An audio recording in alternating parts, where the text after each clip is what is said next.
precious metals in general have rallied as Treasury yields have plunged. We're joined now by GraniteShares founder and CEO Will Rhind to find out how to capitalize on these shifts for this week's ETF report brought to you by Invesco QQQ.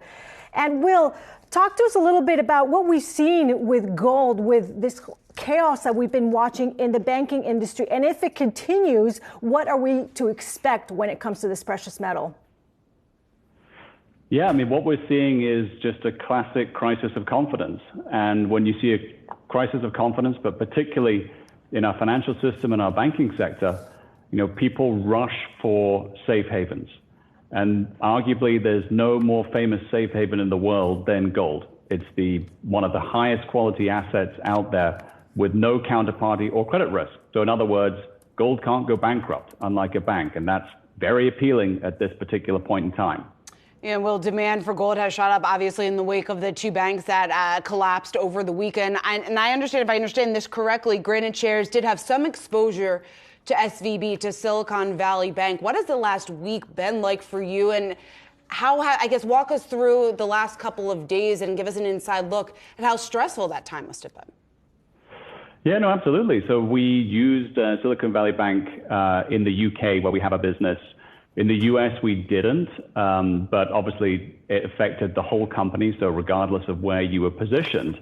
And we, like a number of other firms in the sort of venture-backed sort of startup space, used them because they were incredibly friendly to startup companies like us operating in the fintech space.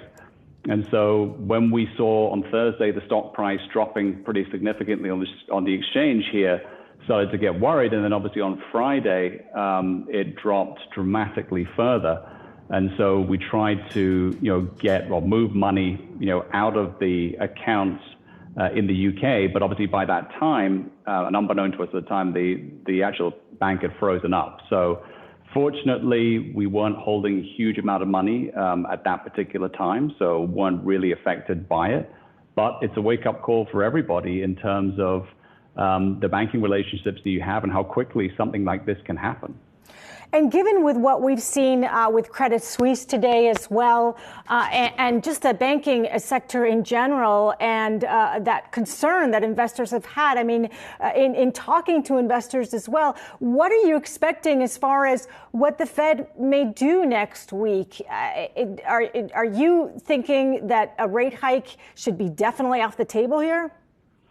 I mean, I'm definitely in that camp. I just can't see it.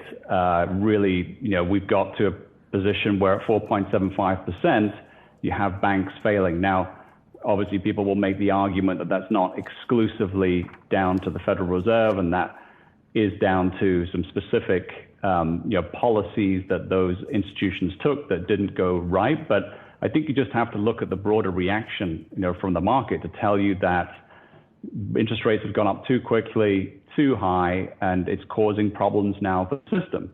My bigger worry is that you see bank runs happening, and people perhaps might forget that we first started seeing bank runs happening in 2007.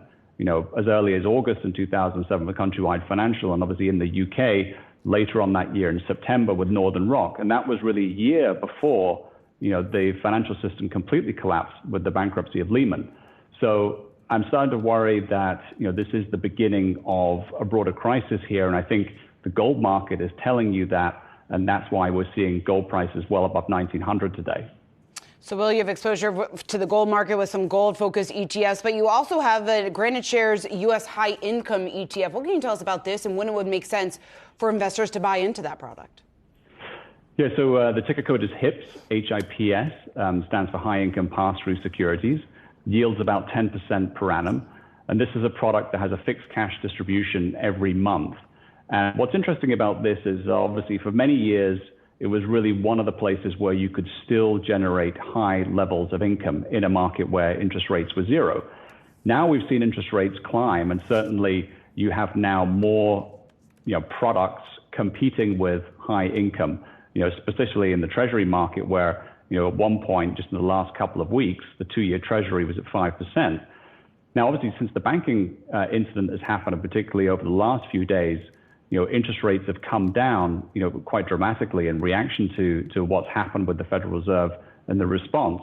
So again, I think it makes high-income products even more valuable at this time. And put simply, where do you get 10% income in this particular market, or at least an above-inflation rate of income? And HIPS is one of the few places to do that. All right, Will Rhind, GraniteShares founder and CEO. Thanks so much.